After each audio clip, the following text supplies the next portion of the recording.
Hello, Council, can you hear me? Unmute yourself and speak so that my Lord can hear you. Unmute yourself. Your microphone is unmuted, so mute before so that we can hear you. Mute and talk. Okay, can you hear me now? Yeah. Yes, Council, I can hear you. Sorry for the brief interruption. Okay. I am AC Wokage. I appear for the claimant. AC Wokage for the claimant. NWOKAKEJI. KEJI. Claimant Council. Yes. Are the defendants still absent?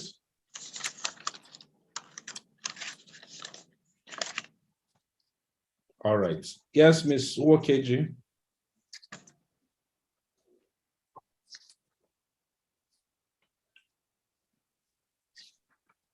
Your final addresses? Are you ready to adopt your final addresses? Yes, my Lord. Please proceed. The claimant's final address, dated 11th day of October, 2022, and filed on the same day.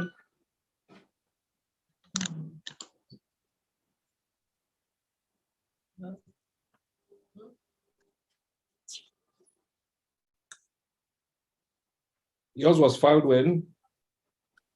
On the same day. What date is that? What date?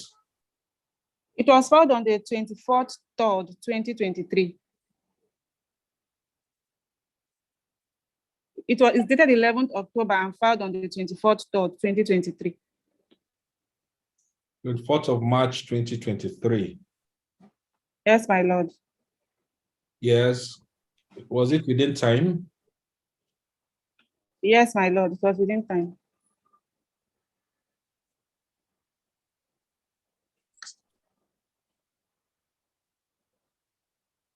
Are you sure about that? Because it seems as though the defendants, the 4th and 5th defendants filed theirs since the 5th of May, 2022. My Lord, sorry, I did not hear you. The defendants, the Hear what 4th you said. the 4th and 5th defendants filed their final written addresses since the 5th of May, 2022. Yours was filed on the 24th of March, 2023, which is definitely outside the period that you ought to have filed yours. Can you hear what I'm saying, Counsel? Yes, my Lord, I can hear you. Well, you can make the proper application to have it regularized. I believe I'll allow you to do so orally. Thank you, my Lord. I applied to regularize the dates which the claimant's final written address was filed. Was it served? Yes, my Lord, it was served.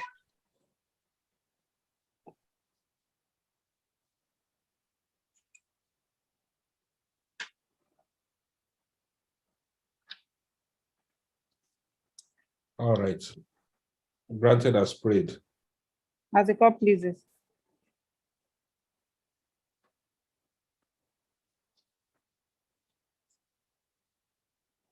Yes. So you wish to adopt Yes, my Lord, I wish to adopt. as your final submissions? I wish to adopt, and I pray the court grants all our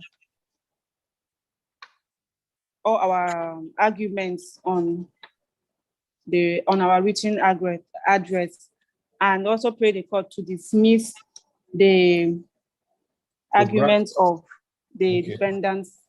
defendants. All right. Fair enough. Are you going to adopt the defendants on their behalf since they are absent? Okay, my Lord. I wish to do that on their behalf.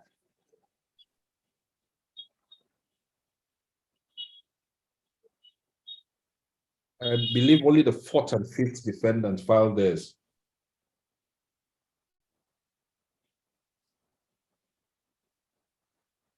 Only the fourth and fifth filed theirs. Can you confirm? Ms. Nwokeji, can you confirm whether it's just the fourth and fifth that filed?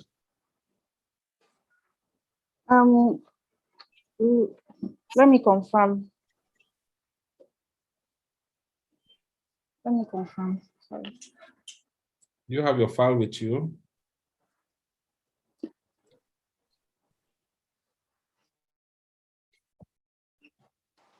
That's what I'm checking.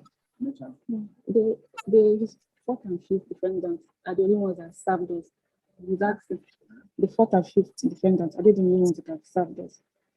About their written address. Written address, are they the only ones that have done their fourth and fifth defendants? Have filed and served us. All right, Ms. Nwokeji, for my own records, from the records of the court, it was only the fourth and fifth that served. Okay. Okay, yes, I just confirmed that too. All right. So you may go ahead and adopt theirs on their behalf. Okay, thank you, my Lord. I wish to adopt the written address of the fourth and fifth in the absence of the fourth and fifth to adopt their written address. Okay. Any more? Do you have anything else to say? No, my Lord, no.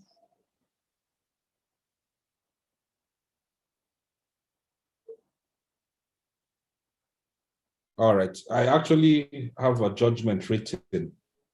Yes, my Lord, I'm aware of that. All right. It's unnecessary to waste further time. So having adopted all your written addresses, I will go ahead and deliver my judgment. As the court pleases.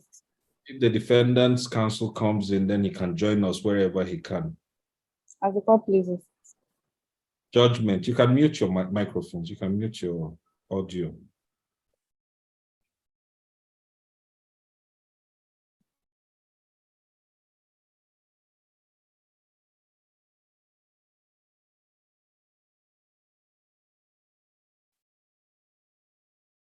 Judgment.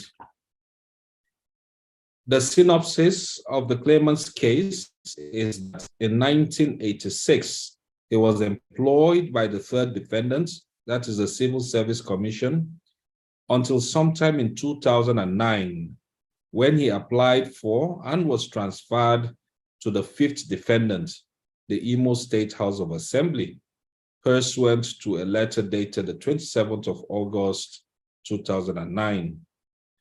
On the 8th of December 2014, while still under the employment of the fifth defendant, the fourth defendant commission, that is the Imo State House of Assembly Service Commission, received a letter from the third defendant directing that the claimant be retired on the ground of him being overaged.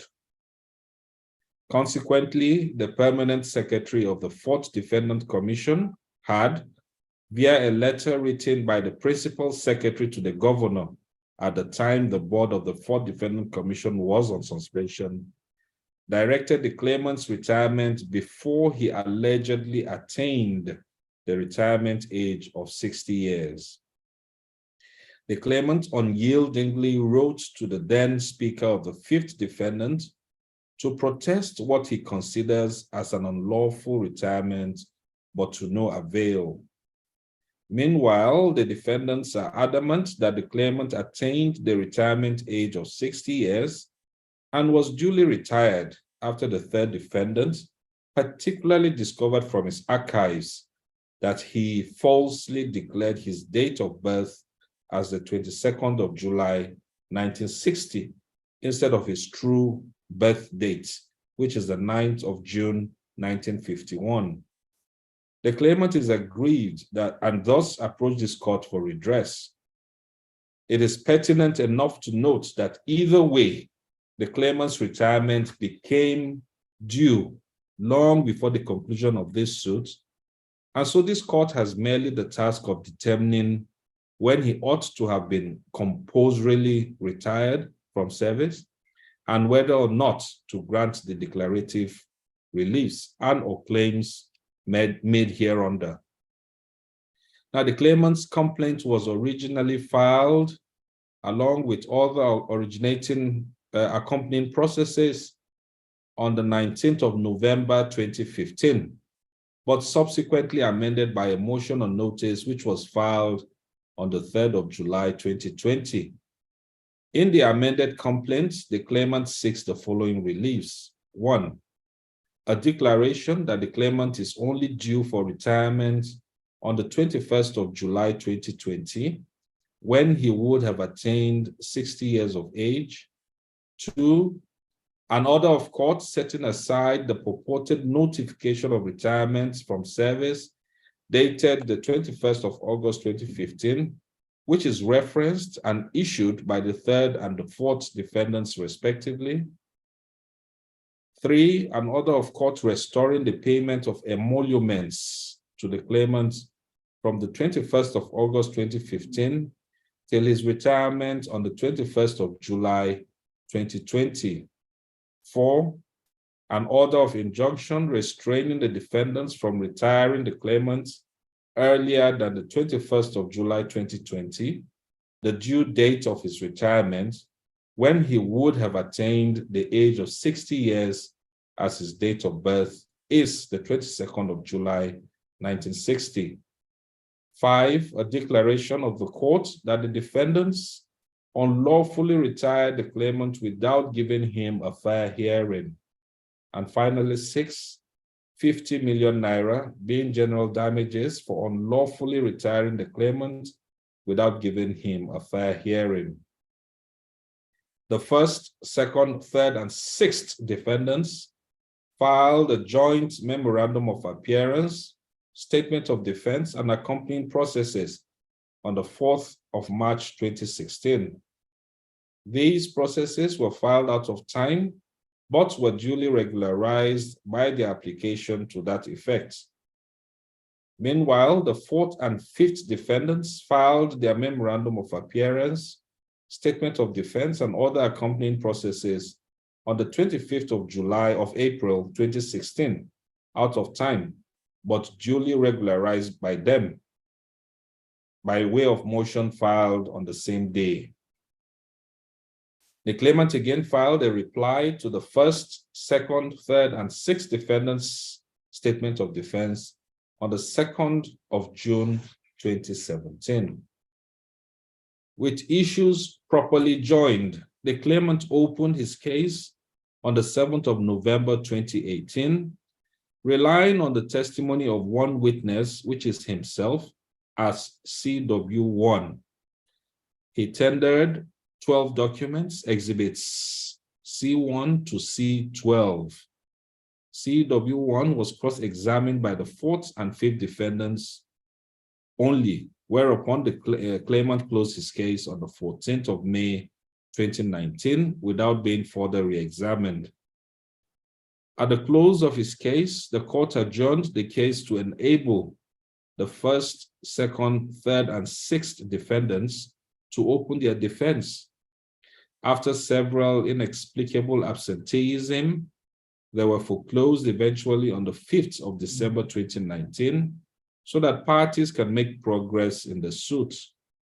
However, after successfully applying for a vacation of the order of foreclosure, the first, second, third, and sixth defendants were granted leave to open their defense on the 10th of March 2020, which they did by calling DW1, Mr. Zeph Ihianacho, who tendered 8 documents, exhibits C1 to C8.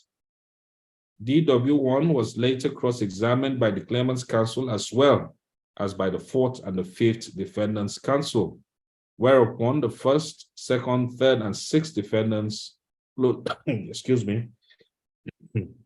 closed their case on the same 10th of March 2020.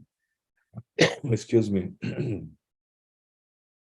Now, the 4th and 5th defendants finally opened their own defense on the 1st of March 2022 by relying on the testimonies of 3 witnesses, that is DW2, Victor Nnadi, DW3, Madubueze Onyeka, and DW4, Nze Chibeneme Uzuku.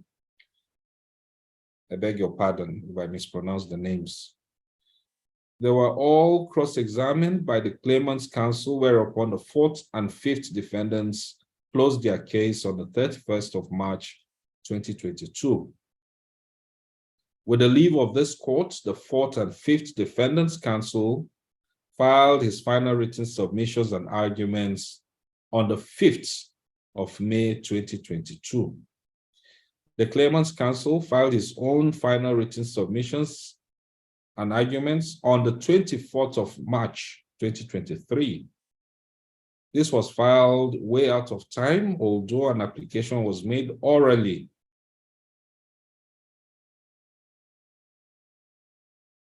for its regularization. Interestingly, the 4th and 5th Defendants Counsel filed a reply on points of law on the 27th of May 2022. On the 26th day of May 2023, that is today, the parties' counsel eventually adopted their respective arguments and submissions through the Claimants Counsel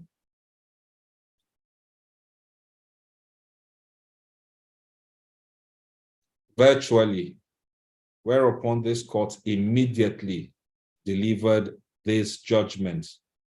Permit me to go straight to the decision part to save more resources and time. You will get copies of the judgment immediately after proceedings today.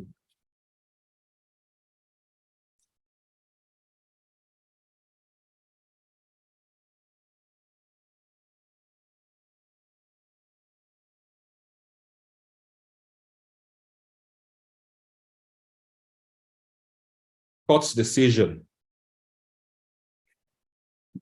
I carefully considered all the processes filed, the evidence adduced, and these written submissions of learned counsel for the respective parties according to the issues raised for determination.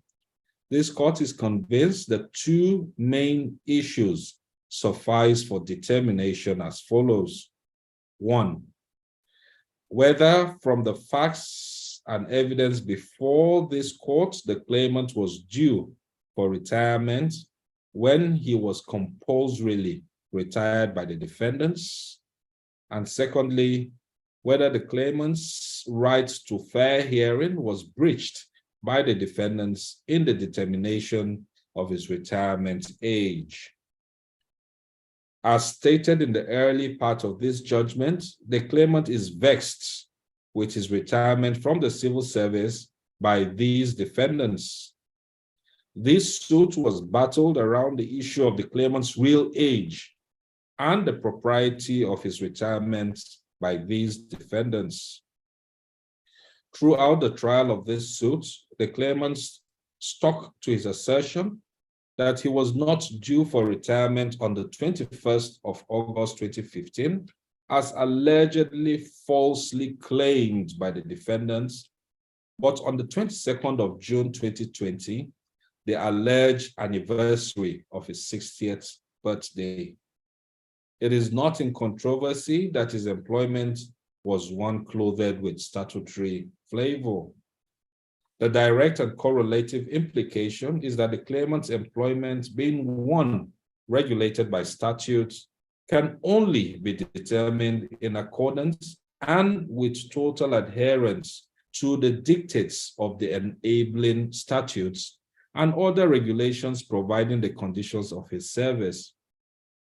It is right that where wrongful or unlawful termination of employment is alleged, the onus is on the claimant to place before the court the terms of the employment and the manner in which the said terms were breached. In the instant case, the onus is on the claimant to prove the alleged breach by evidence. In other words, it behoves on the claimant to adduce credible, cogent, and positive evidence in order to establish that he was unlawfully retired. Now it is mutually appreciated by the parties that the claimant's employment was regulated by the Imo State Public Service rules. The claimant rightly pleaded Rule 02108, sub 11, in paragraph 11 of his amended statement of facts. The rule states that a public servant shall be due for retirement from pensionable service when he attains 60 years of age or after 35 years of being in the civil service of the state. The second paragraph of the letter of retirement from service, Exhibit C5, that is the retirement letter, reads as follows, and I quote, "In consequence, therefore, your retirement from the Imo State Civil Service is effective from 9th June 2011 on grounds of 60 years, end of quote. It is apposite at this juncture to question whether the defendants adduced sufficient evidence to establish that in 2015, the claimant was actually 60 or above 60 years of age and therefore due for retirement. The claimant had tendered Exhibit C3, a statutory declaration of age deposed to by one Uche Osigwe, a relative of number 8 Amadou Bello Way, Kano State. He was accordingly 27 years as at the 18th of January 1985 when the declaration was made. In the said document, it is clearly stated that Ngozi N. Osigwe, that is the claimant, was born at Ejemekuru in Oguta, LGA of Imo State on the 22nd of June, 1960. The defendants believe the information contained in the said declaration is untrue.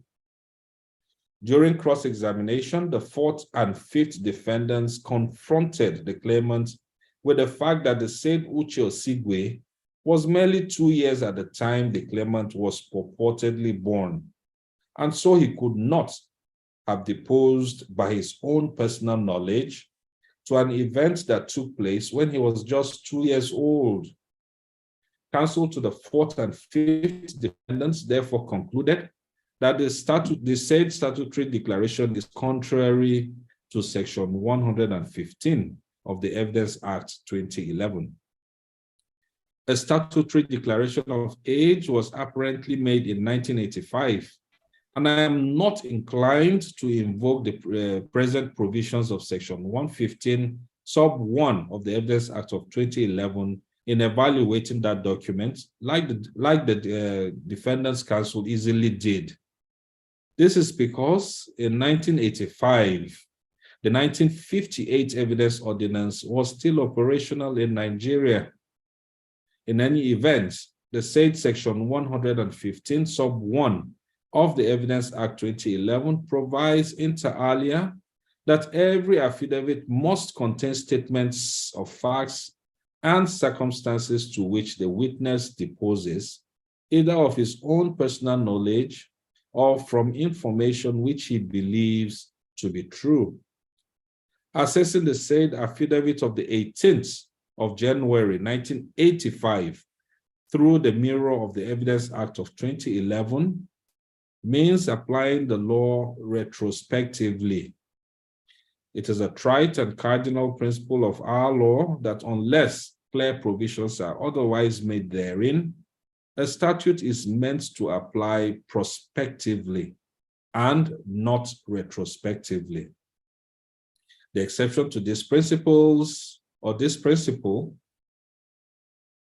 is with respect to matters of procedure. There are so many case laws which you can refer to. Anyway, these fourth and fifth defendants tendered exhibits C10, C11, and C12 through the claimant during his cross-examination as a means to countermand the contents of the age declaration tendered by the claimant. These documents are the baptismal certificate for one Albanus Osuigwe from St. Kevin's Parish, Ogbaku, letter of confirmation of results from Examination Development Center, Ministry of Education, Owerri, and a letter of confirmation of name of person from Trinity High School, respectively. Exhibit C10 narrates that one Ngozi Albanu was born on the 19th of June, 1951 at Ejemekuru. He was baptized at St. Kevin's Parish, Ogbaku, on the 22nd of July, 1951. Exhibit C11 is dated the 15th of April 2013 and addressed to the headmaster, St. Peter's Catholic School, Ejemekuru, and it states that Osuigwe Albanus passed the first school leaving certificate examination in 1965 with pass level from St. Peter's School, Ejemekuru, Owerri Province. Exhibit C12 is a letter from Trinity High School, Oguta, written to the Chairman, Civil Service Commission, Owerri, dated the 31st of July, 2014, which states that Osigwe Ngozi A.N. passed out from the school in 1972, but that the full meaning of the initials A and N were not known from the records. I must observe that the claimant vehemently denies being the same person referred to in these exhibits. He stated emphatically, both in his pleadings and evidence, that he is not Ngozi Albanus and that Osuigwe is not the same with his son named Osigwe. DW1 in turn stated that an ad hoc committee investigated the petitions and allegations of falsification of age against the claimants, and that they apparently reached the conclusion that the claimant was not born in 1960 as stated in the document he submitted for his employment, that is the statutory declaration of age, but that it was indeed found that he was born in 1951. Counsel to the claimant and defendants have mutually submitted, and rightly too, that the issue of the claimant's age is a matter to be proven by evidence. It is tried and settled in our legal jurisprudence that documentary evidence is the best evidence in law, in the sense that documents speak for themselves and cannot be altered by oral evidence, of course, with some exceptions. The claimant stated on the cross-examination that he had attended the local authority school, Ejemekuru, now town school, for his primary school education, and did not sit for the first school leaving certificate exams as a result of the Civil War. He was accordingly admitted into secondary school after the war. He also stated that his testimonial from his primary school got missing during the war. It was also in his testimony or in his evidence that he began school at an early age and was able to write his WAEC examinations in 1975. My thorough review of the facts and evidence adduced on this question reveals that the claimant relies on a piece of evidence in proof of his case, that is Exhibit C3, a statutory declaration of age made by a relation who was indeed 2 years old when the claimant was allegedly born in 1960. Ascertaining how old the declarant was in 1960 is easy, considering that in 1985, he claimed in the affidavit that he was 27 years of age and that he made that deposition from facts he is conversant with, which were within his own personal knowledge to produce. Interestingly, he did not declare that he was informed of the circumstances of the claimant's birth by perhaps an older member of the family who must have been present at the alleged time of the birth of the claimant, or by the parents of the claimant or any other third-party adult person alive in 1960. Although I opined earlier that this evidence shall not be evaluated under Section 115 sub 1 of the Evidence Act of 2011, being that it was made in 1985, I, however, do not believe that this revelation should be whiffed away easily.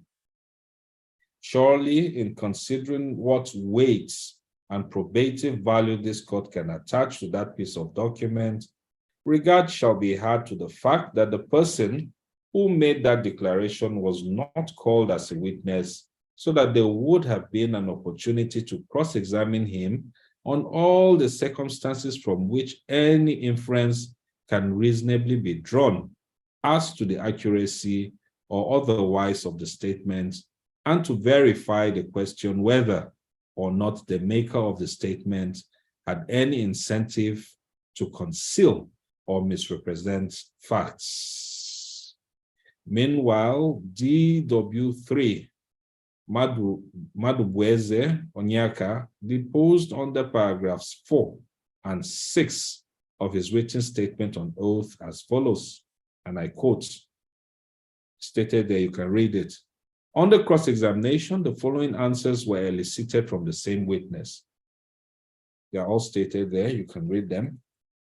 I am constrained to mention that the evidence of DW3 that the claimant attended the same school with him was not controverted during cross-examination, and same can be relied on by this court. In addition, Exhibit C11 is a public document from the Ministry of Education, Owerri, Imo State, addressed to the headmaster, St. Peter's Catholic School, Ejemekuru, which reads as follows, and I quote, in an application dated the 9th of April 2013, the above named person requested this office to confirm his first school leaving certificate exam result to you. I have been directed to confirm to you that the records this office show that Osuigwe Albanus passed the first school leaving certificate examination in 1965 at the pass level at St. Peter's School, Ejemekuru, Owerri Province. You may wish to ascertain that Osuigwe Albanus of the records mentioned above is one and the same person as Osigwe Albanus, who has applied for his confirmation. End of quote. It is interesting that the claimant denied writing the first school leaving certificate examination and in fact strongly rejected the names Albanus and Osuigwe, which the defendants called him by.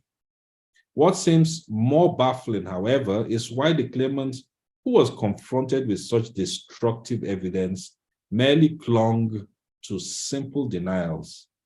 For instance, in paragraph 12 of his reply to the statement of defense by the first, second, third, and sixth defendants, he averred thus. The claimant denies paragraph 10 and further avers that any birth certificate purporting that he was born on any date other than the 27th of July 1960 is false. Further, the claimant denies that he obtained his first school leaving certificate in 1965. Also, the claimant did not complete his secondary school education in 1972. End of quote. I mentioned earlier that the claimant testified under cross-examination that he attended one local authority school, which is now called Town School, Ejemekuru, and not St. Peter's Catholic School. The claimant also stated under cross-examination that his testimonial from the said local authority school got missing during the war. According to him, he attended community secondary school, Ibiari, Imbitolu, LGA of Lagos, of Imo State. The claimant, in fact, admitted under cross-examination that in 1960s, most children then could not begin their primary school education at early ages. He nonetheless stated that he started school so early that he had obtained his WAEC certificate by 1975. Again, it is trite, without citing of authorities, that documentary evidence is the hanger upon which oral testimonies are assessed. Indeed, the claimant left so much to be desired, and quite unfortunately so. One will think that since he denied attending the said St. Peter's School and the Trinity High School, as claimed by these defendants, he would have shown some documents from the local authority, that's the primary school, or the community secondary school, or even the evidence of his WAEC results to enable the court come to a safe conclusion that he was able to rebut the evidence that he never used the names Albanus or Osuigwe, and or that he never attended those alleged schools, and or that the baptismal certificate bearing 1951 did not refer to him. Although it is arguable to state that as at 2015, when this suit was instituted, the claimant's exhibit C3, that's a statutory declaration of age, which was accordingly deposed to in 1985, was 30 years old, and its contents should presumably be taken to be sufficient evidence of the facts, matters, and descriptions made within, in virtue of Section 162 of the Evidence Act 2011, but such presumption is not a conclusive one and an irrebuttable one, but a prima facie and rebuttable one, which is subject to the existence of any superior evidence which can establish and prove that the facts therein are inaccurate. It is the duty of this court to assess evidence on an imaginary scale and to decide on which side it tilts. Consequently, I find the defendant's account to be more probable of truth in comparison to the claimant's. I am thus satisfied to accept and grant more probative value to the evidence of the defendants because they outweigh those of the claimants respecting his name and date of birth. In effect, and in view of all the evidence before this court, I believe that the claimant was not born in 1960 and that the name Albanus Osuigwe refers to one and the same person, that is the claimant, and I so hold. Exhibit C3 is a document not worth believing, but merely a piece of fabricated falsehood, which must be jettisoned by this court of law. Issue number 1 is thus resolved against the claimant and in favor of these defendants. Based on the foregone findings, this court therefore holds and declares that the claimant attained the age of 60 in 2011 and should have, for all intents and purposes, been compulsorily retired as a civil servant pursuant to the public service rules in Imo State. On issue number 2, and respecting this issue, this court will determine whether the claimant was afforded a fair hearing in the process of determining his retirement by these defendants. This issue is particularly important because it is rooted in the Constitution of the Federal Republic of Nigeria. The right to fair hearing is not only an organic law, but a natural law believed by some scholars to be of divine origin. Hence, the Latin maxim, audi autorem partem, that is here the other side, holds true in law and equity and applies to all circumstances where a man's right or liability is questioned. The right to fair hearing is well enshrined in section 36, sub 1, in these words. It is quoted there. It is therefore trite that any judicial or quasi-judicial proceeding wherein the right or obligation of a person is decided in contravention of the principle of fair hearing shall be rendered null and void. It is important to note that the question whether a person was afforded fair hearing is dependent on facts and circumstances of each case.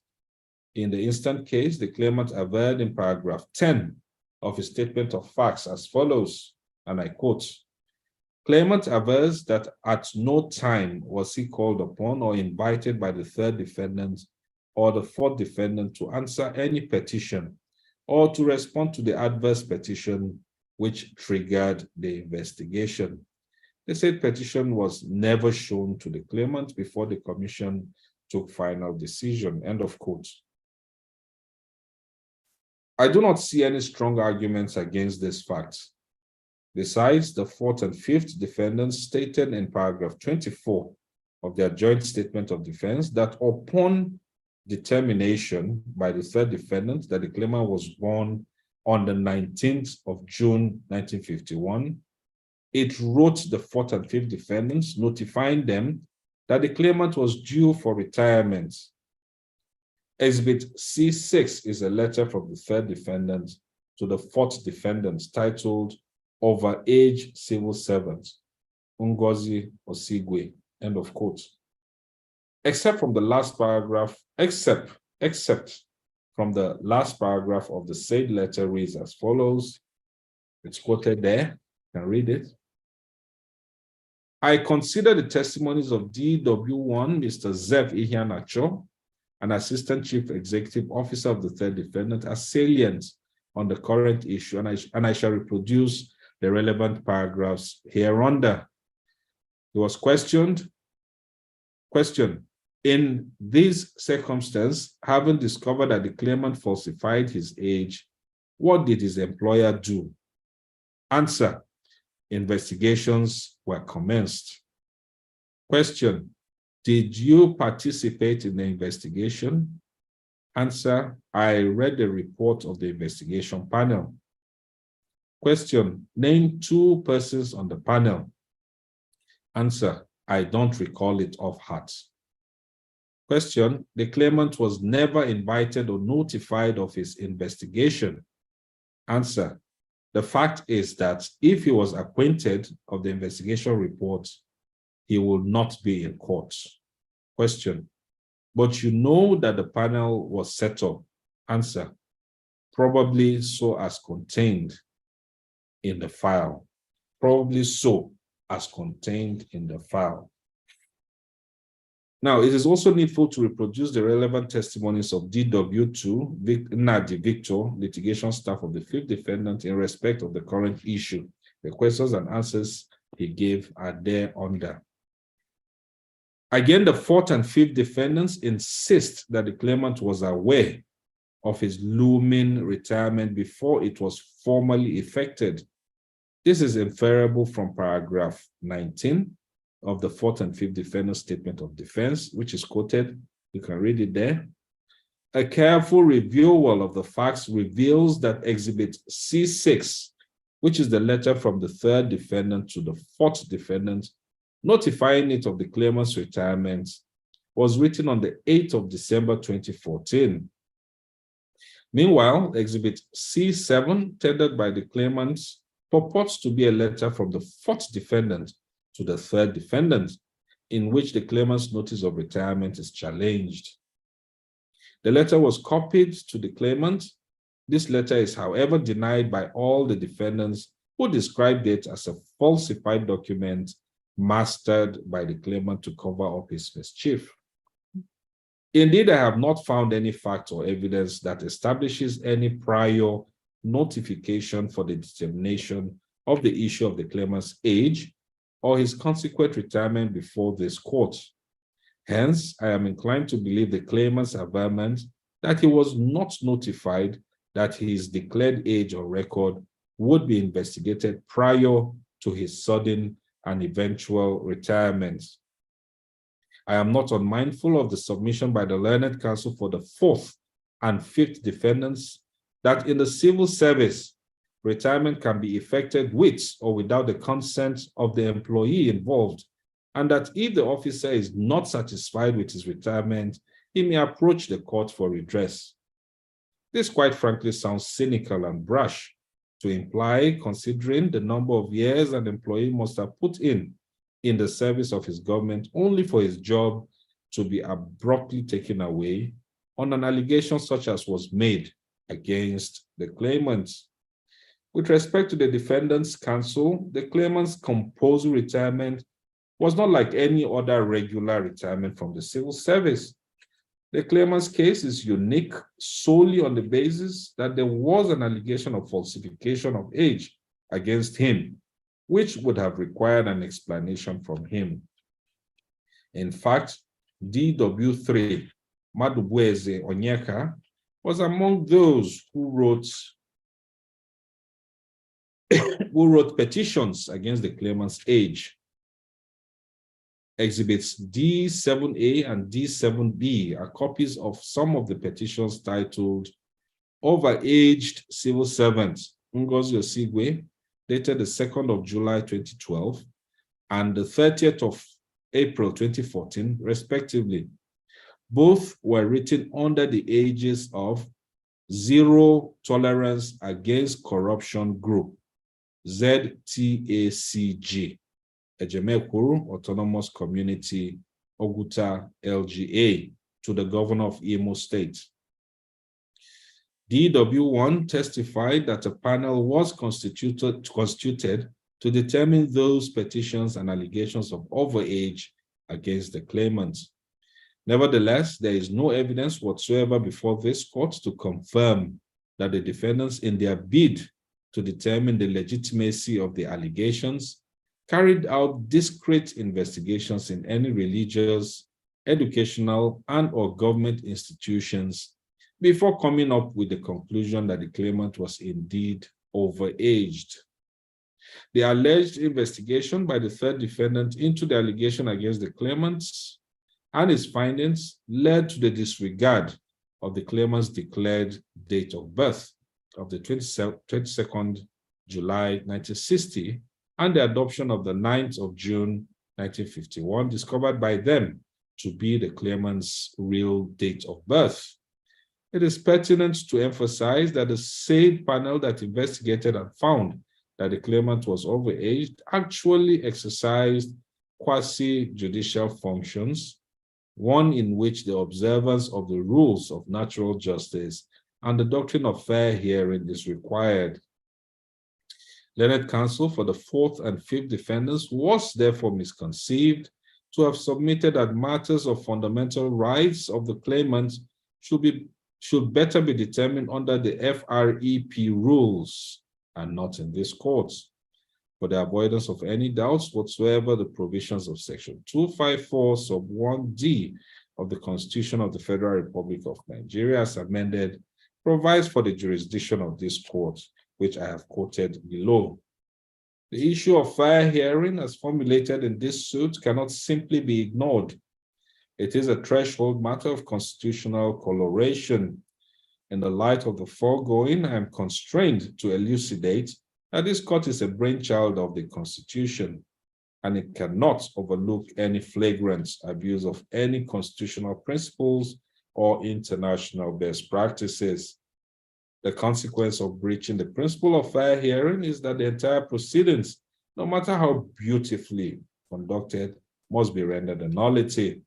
This becomes the fate of the panel proceedings by whatever name called that investigated and adjudged the claimant as overaged without affording him the opportunity to know the allegations against him, to make an offer or to make or offer any defense thereto, or to even be present while it was deliberated. The proceedings of the panel set up by the third defendant that investigated the claimant's age and the date of his retirement from service are effectively hereby voided and nullified, and I so declare. Issue number 2 is therefore resolved against the defendants and in favor of the claimants. Before concluding, it must be observed that the claimant averred that the third defendant lacks the power to retire him since he was effectively transferred to the fourth and fifth defendants. It is not in dispute that the claimant's service was transferred to the fourth defendant from the third defendant commission, as shown in Exhibit C2, which is a letter of transfer of service dated the 10th of December 2009. However, it is equally true that even after the said transfer, the claimant continued to relate with the third defendant as his employer. Exhibit D1, which is a letter dated the 18th of October 2010, entitled Appeal for Adjustment and Proper Placement to my appropriate grade level from GL 15 to GL 16, end of quote, was personally written by the claimant to the third defendant about a year after his service was transferred to the fourth defendant. The defendant stated that the claimant even attended promotion exams or interviews at the third defendant commission, and these evidence were unshaken by the claimant. Exhibit C5, which is a letter dated the 21st of August 2015, entitled Retirement from Service, emanated from the fourth defendant to the claimant, restating the retirement age of the claimant to be with effect from the 9th of June 2011. I shall say nothing further on this. So, for clarity of emphasis, however, the claimant seeks the following 6 reliefs, which I itemized earlier. Based on these court's overall findings above, the claimant's suit fails, save for the declaration of lack of fair hearing, which voided the proceedings of the investigative panel only. Accordingly, none of the 6 reliefs sought are granted. They are therefore dismissed entirely. The parties shall bear their costs. Judgment is entered accordingly. That is all.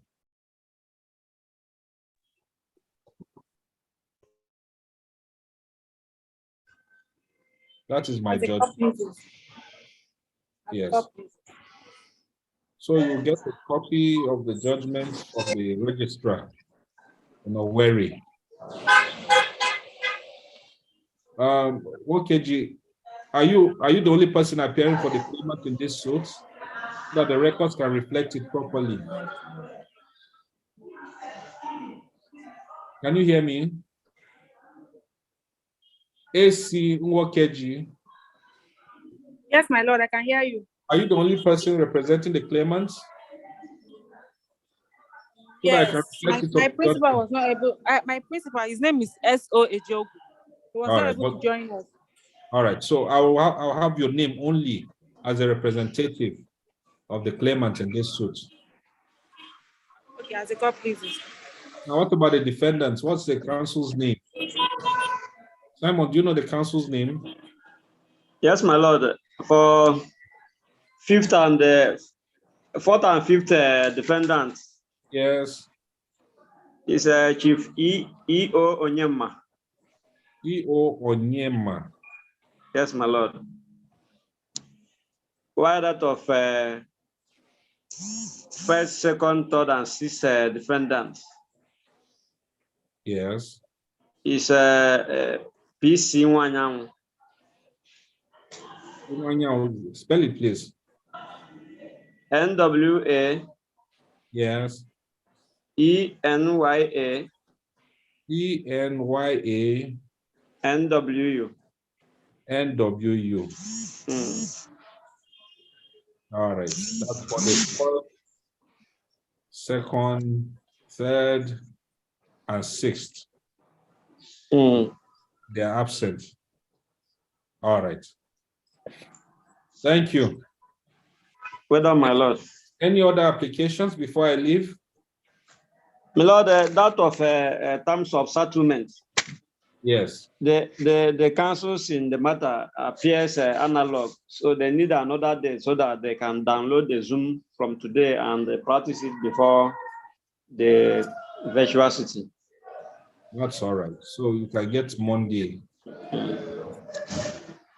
It's merely for adoption, isn't it? It is, my lord. You can actually write a letter. Our rules provide for that.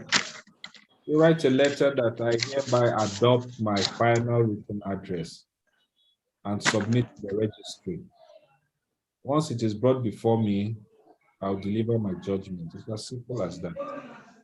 So whether you are analog or digital, you still have one way of resolving the issue without having too much stress. So, Ask her, please. in the absence of any other applications, like I said, council, you get a judgment immediately today. Okay?